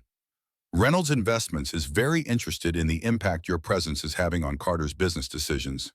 They've offered quite a substantial fee for an exclusive." And there it was, the connection to Victor Reynolds, the manipulation laid bare. "Get off this property," Grace said, her voice like steel. "Now." Perhaps sensing she would get nothing useful. The woman shrugged. "We have what we need anyway. Look for the article next week. Carter's Christmas charity case. Compassion or calculated distraction." Catchy, don't you think? They turned to leave, the woman's heels clicking on the frozen driveway as they returned to their car. Grace watched until they drove away, her heart pounding, her mind racing. When she returned inside, Kelly was sitting on the couch, confusion on her small face. "Who were those people, Grace? Just lost travelers looking for directions?" Grace lied, hating the deception but unwilling to frighten the child. "Let's check on Noah, shall we? Then maybe we can finish our cookies." That evening, after Mrs. Hill had collected Kelly for dinner at the main house, Grace paced the cottage living room, Noah watching from his playmat. She needed to tell Michael about the reporters, about the threatened article, about Reynolds' apparent connection to the press invasion. But calling him during his emergency board meeting seemed irresponsible, potentially damaging. She was still deliberating when her phone rang, Michael's number flashing on the screen. Grace, his voice was tight with controlled anger. "I just received a call from Vanessa Winters seeking comment on our relationship." "What happened?" Grace told him everything. The unexpected visit, the photographer, the threats, the mention of Reynolds, her fierce protection of Kelly from their cameras. Michael was silent for a long moment after she finished. "I'm coming back tonight," he said finally. "This has gone too far." "No," Grace countered. "That's exactly what they want. To disrupt your business meetings, to make you appear distracted, irresponsible. Handle what you need to in the city. Kelly is safe with Mrs. Hill. Noah and I are fine." Another silence, then. "You're remarkable, Grace Miller. Do you know that?" The warmth in his voice, even through the phone, made her heart skip. "I'm a survivor," she replied simply. "I've faced worse than tabloid journalists." Michael sighed. "This is my fault. I should have anticipated Reynolds would stoop this low. I'm sorry you and Noah have been dragged into my business problems." Grace thought of Reynolds' visit, of his offer, of the simplest solution to Michael's troubles. Maybe Noah and I should accept Reynolds' offer," she said quietly. "Remove ourselves as a distraction. Make things simpler for you." "Absolutely not." Michael's response was immediate, vehement. "That's exactly what he wants. Grace, please promise me you won't contact him." The intensity of his reaction surprised her. "I promise," she said. "But Michael, we need to be realistic. In less than 2 weeks, our month here ends. Noah and I need a plan, and you need your life back, your reputation intact." When he spoke again, his voice was softer, almost vulnerable. "What if I don't want my life back? What if these past weeks, with you and Noah here, with Kelly happier than she's been in years, what if this feels more right than anything has since Sarah died?" The words hung between them, heavy with implication. Grace's breath caught, her hand tightening on the phone. "Michael," she began, unsure what would follow. He cut her off gently. "We don't need to figure everything out tonight. Just don't make any decisions until I get back." "Please, okay," she agreed. "Be careful, Michael." After they hung up, Grace stood at the window, watching snow begin to fall again, thick and silent in the gathering darkness. Michael's words echoed in her mind, stirring possibilities she hadn't dared consider. Possibilities both thrilling and terrifying in their potential. Whatever path forward they found, one thing was becoming increasingly clear. It wouldn't be simple. Reynolds, the press, the board, the complicated emotions growing between them, all formed obstacles to any future that might include both their families. Yet as she watched the snow transform the landscape, covering the old with clean, perfect white, Grace felt a fragile hope take root. New beginnings were possible. She had already come so far from that cold bench on Christmas Eve. Perhaps the journey wasn't over yet. Later that night, as Grace sketched designs for the charity gala, her phone chimed with an email notification. The sender was unfamiliar, but the subject line made her blood run cold. "Preliminary copy for review. Carter's Christmas charity case." With trembling fingers, she opened the email to find the draft article Vanessa Winters planned to publish, sent anonymously from what appeared to be a staff account at the magazine. The content was even worse than Grace had feared. Innuendos about her relationship with Michael, speculation about her resemblance to his late wife, questions about his judgment, his stability, his fitness to lead his company. Accompanying the text were photographs. Grace and Kelly making cookies, viewed through the cottage window. Grace standing protectively on the porch. And most disturbing, a much older photo that must have been taken during her time on the streets, showing her and Noah huddled on the bench where Michael had found them. Grace felt physically ill, violated by the invasion of privacy, by the manipulation of innocent moments into something tawdry, by the exploitation of her past struggles. But beneath the initial shock grew something else: determination. A fierce resolve not to be used as a weapon against the man who had shown her nothing but kindness. She forwarded the email to Michael with a simple note. "I think someone at the magazine doesn't agree with this article. Thought you should see it." His response came within minutes. "My lawyers will handle this. I'm coming home first thing tomorrow." "Grace, none of this is your fault. Remember that." Grace set her phone aside and returned to her sketching, but her mind was elsewhere. On Michael, on the battle he was fighting, on her unwitting role in it all, on the feelings that had grown between them, complicated now by external threats, by public scrutiny. Whatever came next, she knew one thing with certainty. She would not be Victor Reynolds's pawn. She would not allow her story, her struggles, her relationship with the Carters to be weaponized for corporate gain.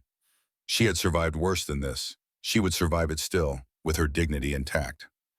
As midnight approached, Grace put away her sketchbook and checked on Noah, sleeping peacefully in his crib. She brushed a gentle finger across his cheek, this child who had been both her greatest challenge and her greatest strength. "For you," she whispered, "whatever comes, whatever it paras, I will build us a future worthy of you." Outside, snow continued to fall, transforming the world in silence, covering the old, making way for the new. Grace watched it for a long time, finding in its quiet persistence a reflection of her own journey. From darkness toward light, from isolation toward connection, from mere survival toward the possibility of truly living again. Grace paced the cottage living room, phone pressed to her ear, heart pounding as she waited for Michael's voice. She had tried to focus on her work all morning, but her thoughts kept returning to the boardroom in New York where Michael's professional fate was being decided. Noah played contentedly on his blanket, unaware of the tension in his mother's body, the way her eyes kept darting to the clock, to the driveway, to her silent phone.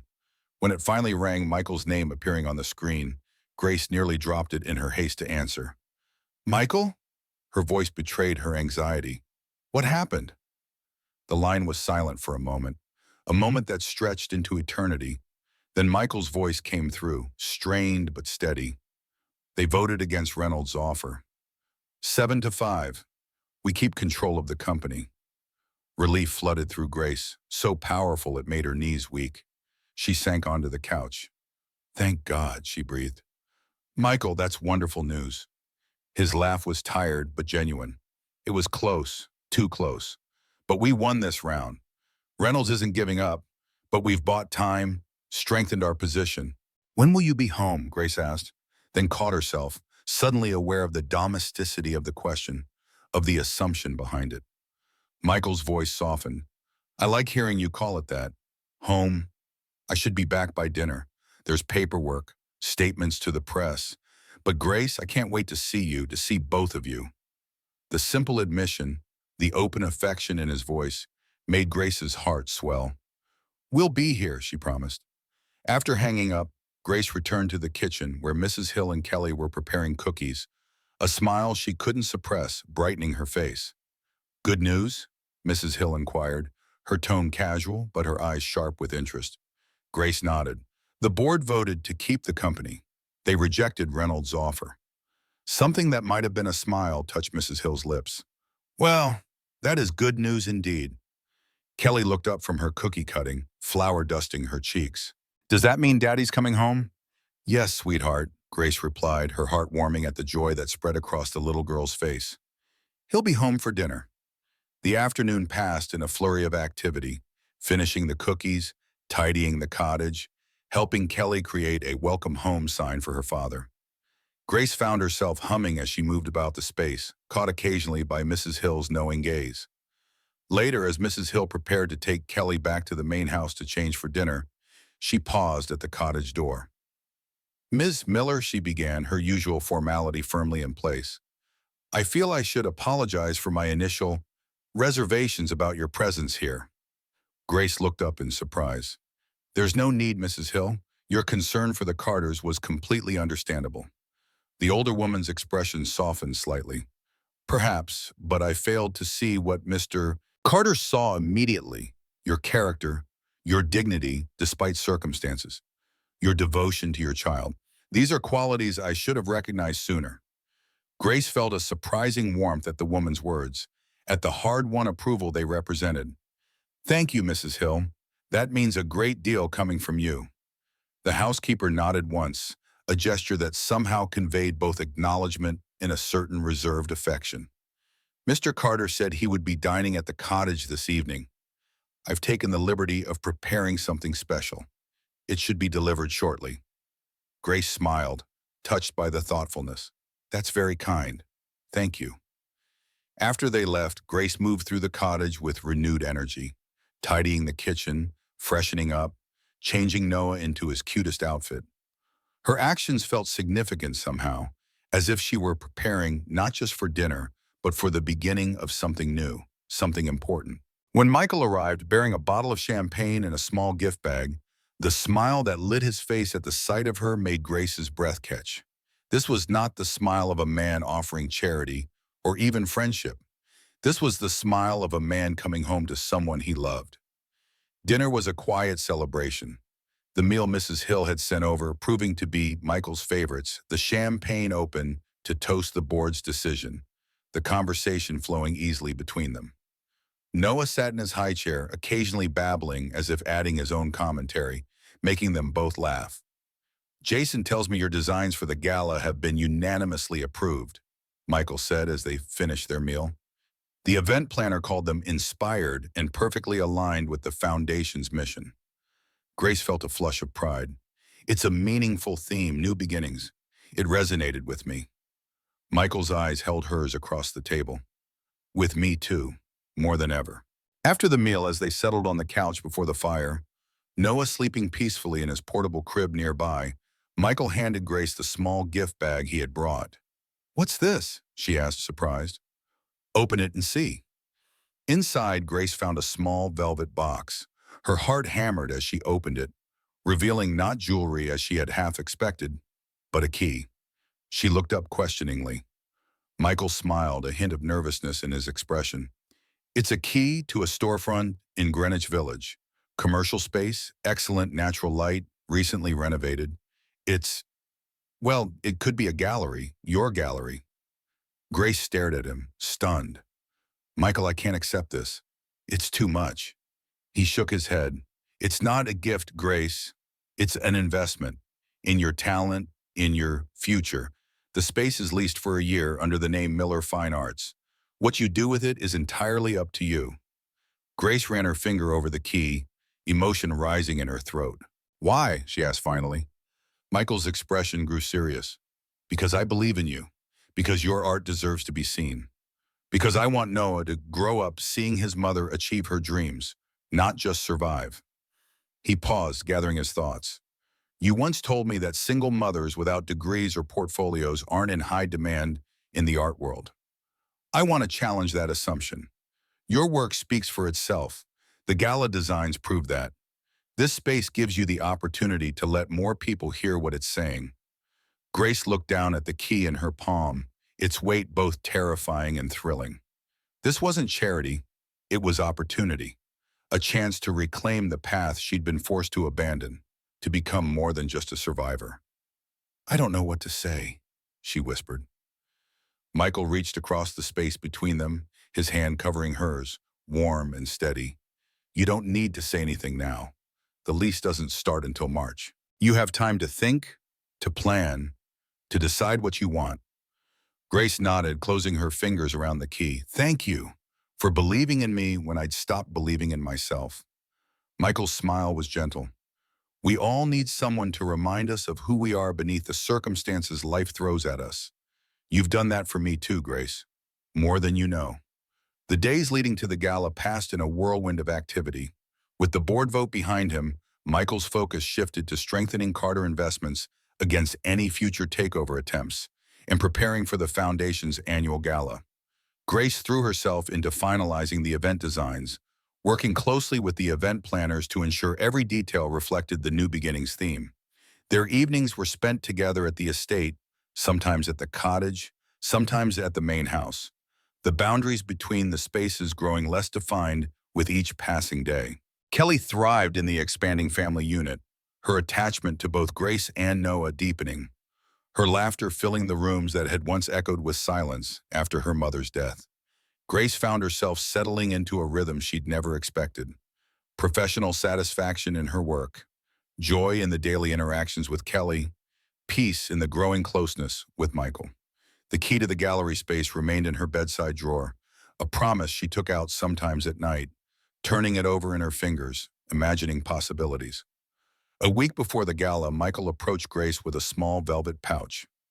"The foundation board has a tradition," he explained, handing her the pouch. "The designer of the gala materials receives a special gift, a token of appreciation for capturing the spirit of the year's theme." Grace opened the pouch, tipping its contents into her palm. A delicate silver necklace emerged, a simple pendant of a rising sun, its rays extending outward in elegant lines. "It's beautiful," she whispered. "New beginnings," Michael said softly, "the dawn after darkness." It seemed fitting. His fingers brushed hers as he took the necklace, moving behind her to fasten it around her neck. Grace felt the warm weight of the pendant settle against her skin, just above her heart. "Perfect," Michael murmured, his hands lingering gently on her shoulders. Grace turned to face him, the emotions of the past weeks crystallizing into certainty. "Michael," she began, "after the gala, after our month here is officially over, what happens then? With us?" His expression grew serious, vulnerable in a way that made her heart ache. "What do you want to happen, Grace?" She took a deep breath, gathering her courage. "I want to stop pretending this is temporary. I want Kelly and Noah to have the family they both deserve. I want—" She hesitated, then pushed forward. "I want us to build something real together. Something lasting." Michael's eyes never left hers, his voice steady but tinged with emotion. "I've wanted that since the night I saw you stand up to Reynolds. Maybe even before, but I needed to be sure you weren't choosing this out of gratitude or necessity. That you were choosing me, because it's what you truly want." Grace stepped closer, her hand rising to touch his face. "I am choosing. With clear eyes and an open heart. I'm choosing you, Michael Carter." His arms encircled her, drawing her against him with gentle certainty. "And I choose you, Grace Miller. I think I've been choosing you since that Christmas Eve at the bus stop." When their lips met, it felt like coming home. Not to a place, but to a person. To the knowledge that whatever paths lay ahead, they would walk them together. The night of the gala arrived crisp and clear, stars brilliant in the winter sky. Grace stood in the guest bedroom of the main house. No longer a guest room, but hers now, filled with her clothes, her sketches, Noah's toys, staring at her reflection in the full-length mirror. The woman who looked back at her was almost unrecognizable from the one who had huddled on a bench 2 months ago. She wore a midnight blue gown that Michael had insisted on having custom made, her blonde hair styled in elegant waves, the silver sun pendant catching the light at her throat. But the most striking transformation was in her eyes. No longer haunted by fear and deprivation, they now held hope, purpose, joy. A soft knock came at the door. Mrs. Hill entered, her expression softening at the sight of Grace. "You look beautiful, my dear," the older woman said, abandoning her usual formality. "Mr. Carter asked me to give you this." She held out a slim jewelry box. Inside, Grace found another necklace. This one a simple silver star on a delicate chain. "It was Sarah's, Mrs. Boz," Hill explained gently. "She wore it to every foundation event. Mr. Carter thought she would want you to have it now." Grace touched the star with trembling fingers, overwhelmed by the significance of the gesture. Michael wasn't asking her to replace Sarah, to erase his past. He was honoring what had been while embracing what could be, a continuation rather than a replacement. Mrs. Hill, Grace said softly, would it be inappropriate to wear both, the sun and the star? The older woman's eyes glistened suspiciously. I think it would be perfect. The sun for your new beginning, the star for the light that guided you here. Mrs. Hill helped Grace remove the sun pendant, then fastened the star around her neck. Once it was secure, she reattached the sun on a shorter chain so that both pendants lay against Grace's skin, complementing rather than competing. There, the housekeeper said, her voice rougher than usual. Perfect. Downstairs, Michael waited in the foyer, handsome in his tuxedo, his expression transforming to one of wonder as Grace descended the stairs. His eyes moved from her face to the pendants at her throat, understanding dawning in his gaze. You are breathtaking, he said simply when she reached him. Grace touched the star, then the sun. Thank you for this, for everything. Michael took her hand, raising it to his lips. Tonight is about new beginnings, he said, about honoring the past while embracing the future. Kelly, stunning in a child-sized gown of pale pink, bounced excitedly nearby. Noah was already asleep upstairs under Mrs. Hill's watchful care. The foundation gala was no place for an infant, but Michael had promised a special family celebration the next day, the official end of Grace's month at the cottage, the beginning of their life together.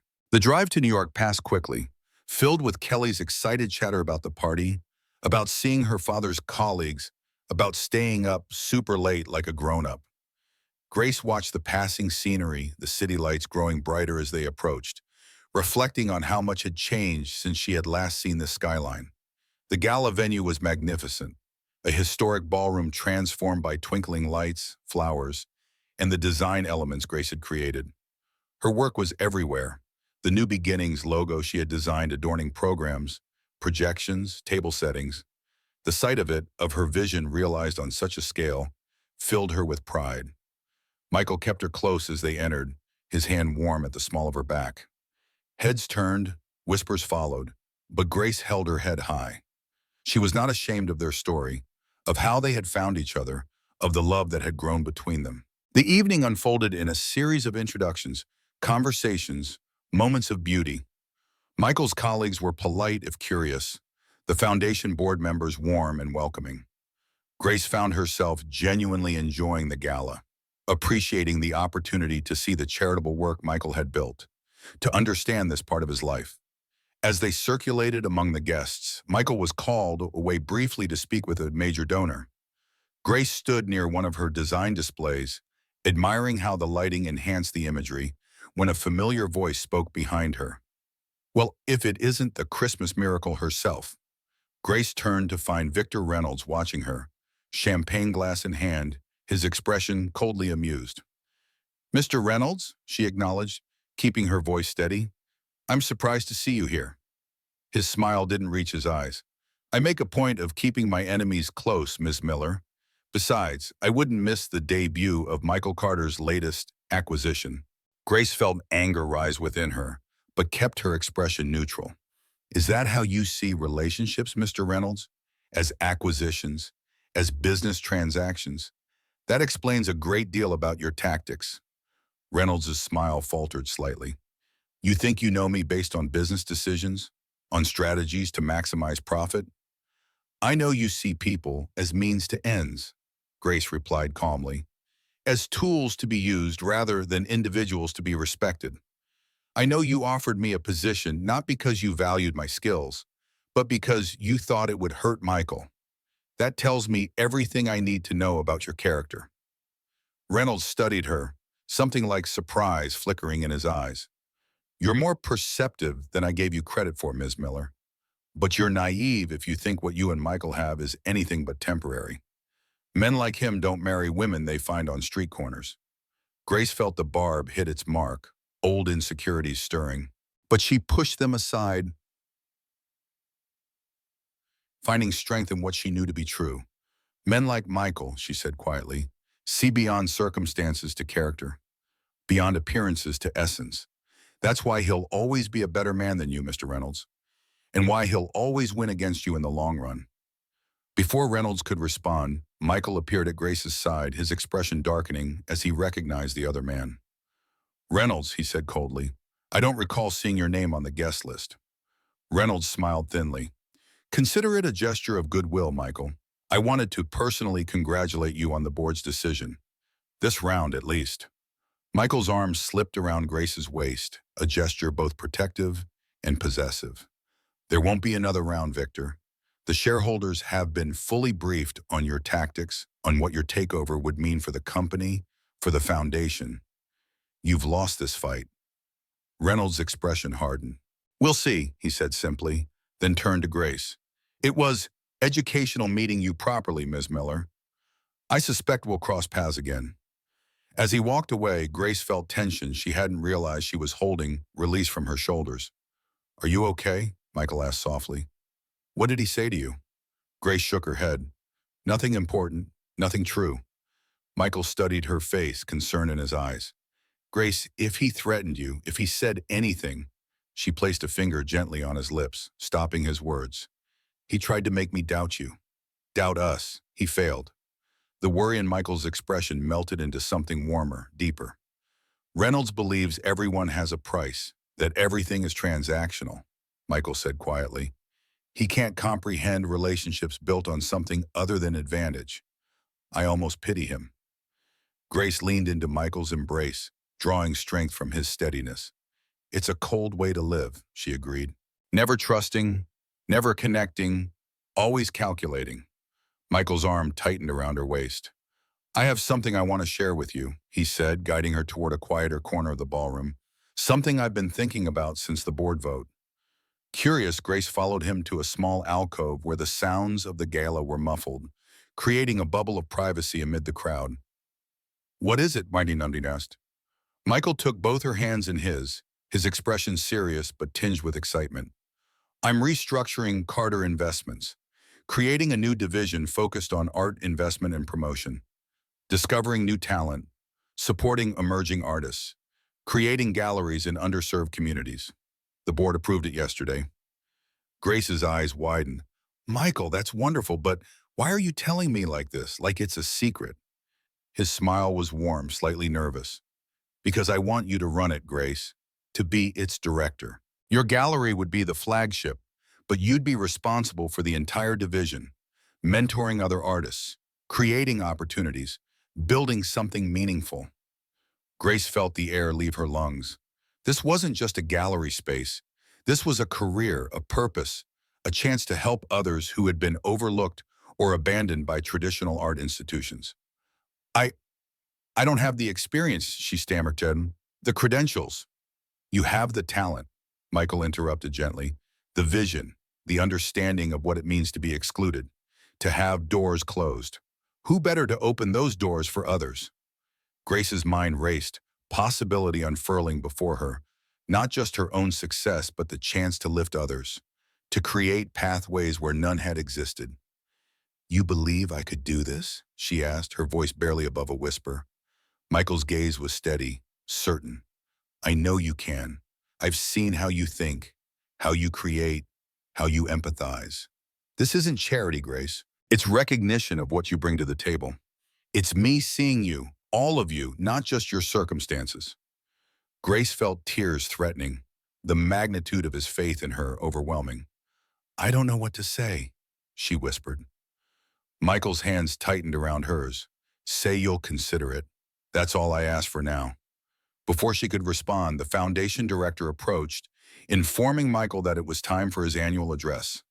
With a gentle squeeze of her hands and a promise to continue their conversation later, he followed the director to the stage.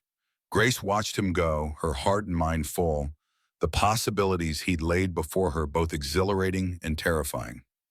A gallery of her own was one thing. This was a responsibility, a platform, a chance to reshape an industry that had excluded people like her. As the lights dimmed and attention turned to the stage, Grace found herself holding her breath, caught in a moment that felt like standing on the edge of an entirely new life. Michael stood before the crowd, his presence commanding attention without effort. The foundation's director had introduced him with glowing praise, speaking of the year's accomplishments, of lives changed, of hope restored. Now Michael stepped forward, his gaze finding Grace in the audience before addressing the assembled guests. This year's theme, New Beginnings, is deeply personal to me, he began, his voice carrying clearly through the hushed room. 2 months ago, on Christmas Eve, my daughter Kelly and I encountered a young woman and her infant son at a bus stop. They had nowhere to go, no one to turn to. What happened next changed all our lives. Grace felt every eye in the room turned to her, but she held her head high, unashamed of her past, proud of her journey. That night taught me that new beginnings often come disguised as endings, Michael continued. That hope can be found in the darkest moments. That family isn't always defined by blood, but by love, by choice, by the courage to open your heart again. He turned to Grace, his gaze holding hers across the crowded room. Grace Miller taught me that. She and her son Noah showed me that loss doesn't have to be the end of the story, that second chances are possible, that love can bloom in the most unexpected circumstances.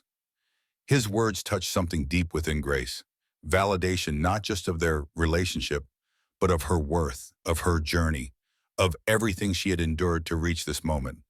The foundation exists to create new beginnings for those who need them most, Michael concluded, to offer not just assistance, but dignity, not just resources, but respect, not just charity, but genuine opportunity.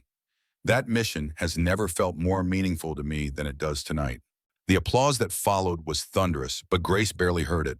Her focus remained on Michael, on his eyes finding hers across the room, on the love reflected there.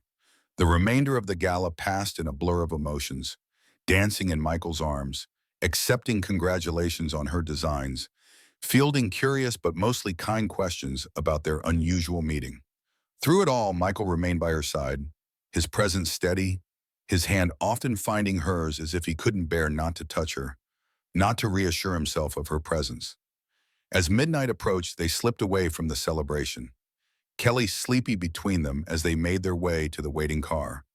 The little girl fell asleep almost instantly as they began the drive back to the city, her head resting against Grace's arm, one small hand still clutching her fancy party favor. "She adores you," Michael said softly, glancing at his daughter.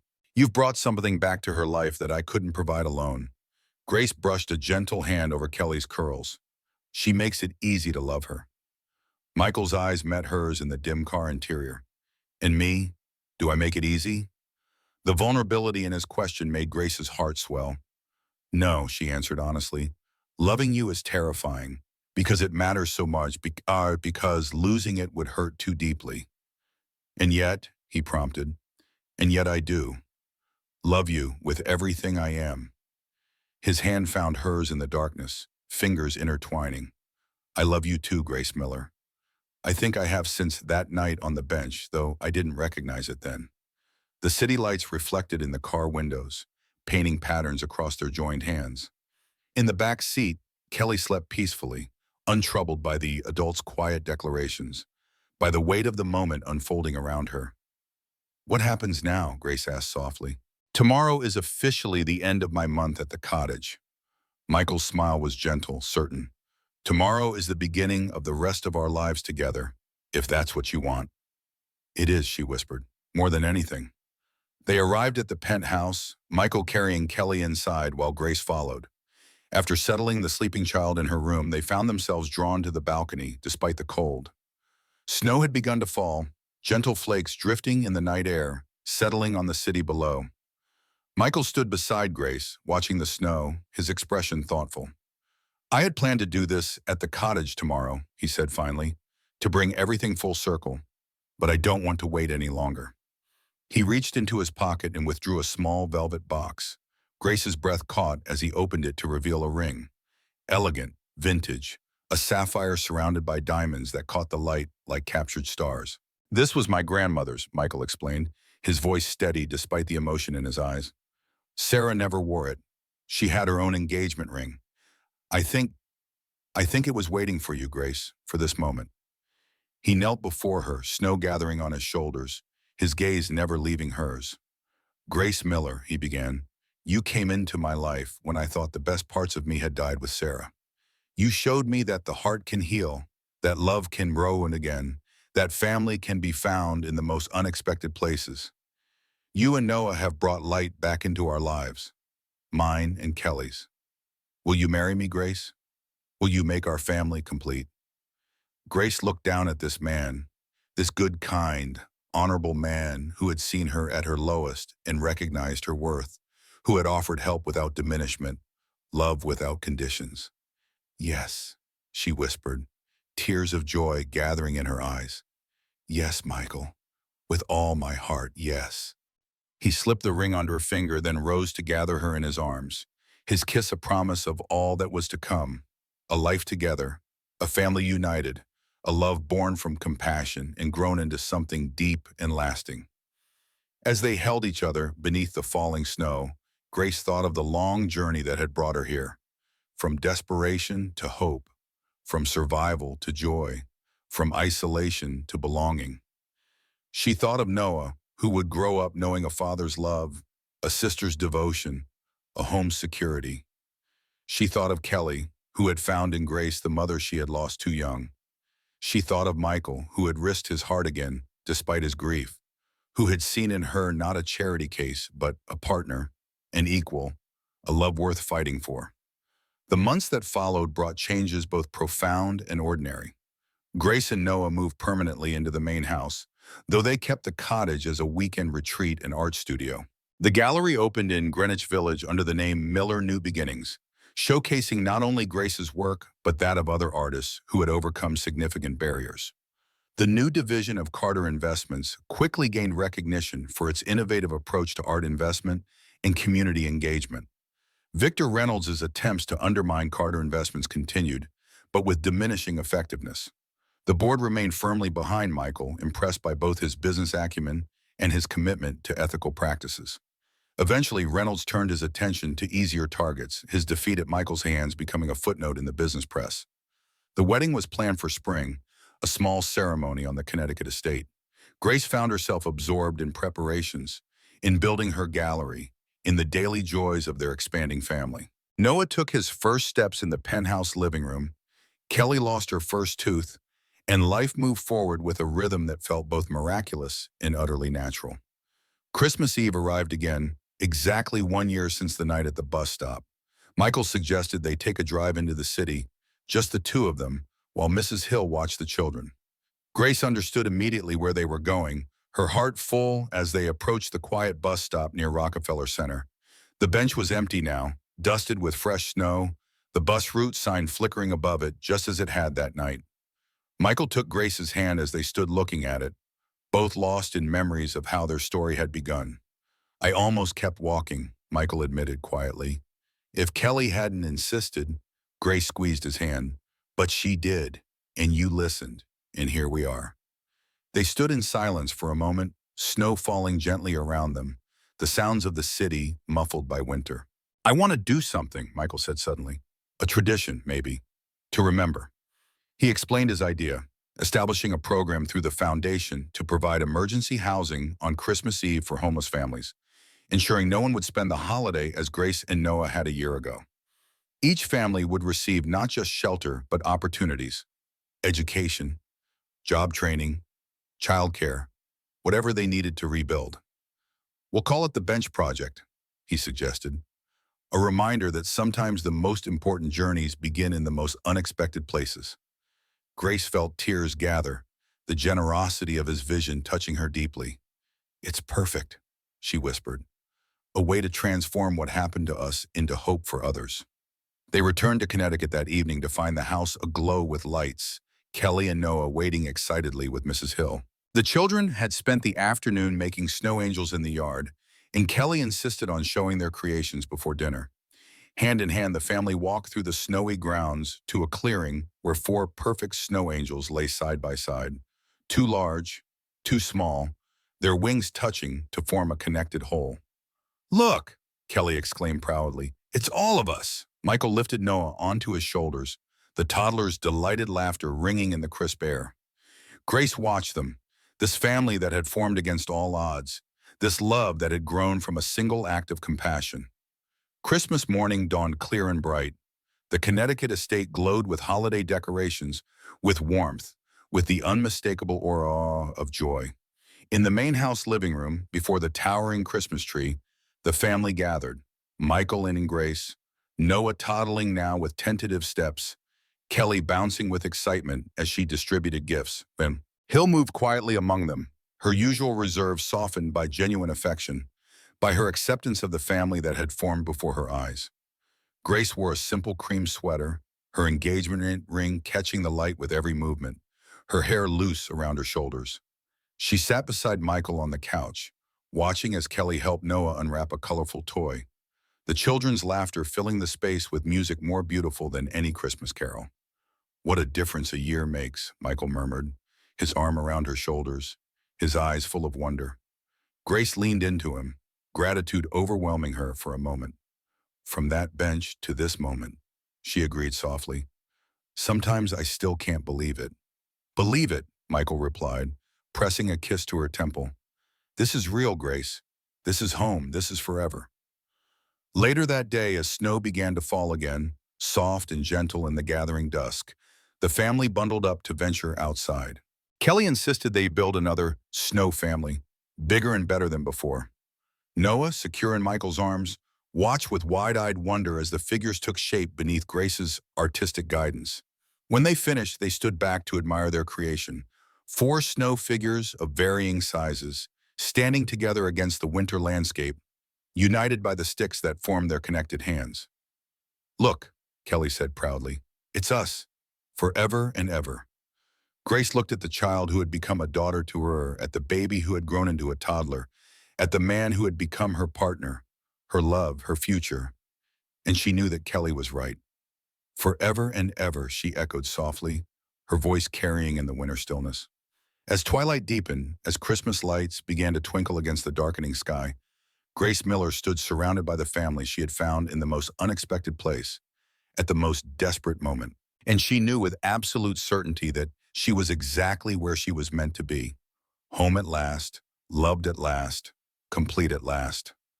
Sometimes the most beautiful beginnings come disguised as endings. Sometimes the coldest nights lead to the warmest dawns. Sometimes a single act of kindness can build an entire world. And sometimes, just sometimes, fairy tales come true. Not in the way we expect, but in the way we most need them to.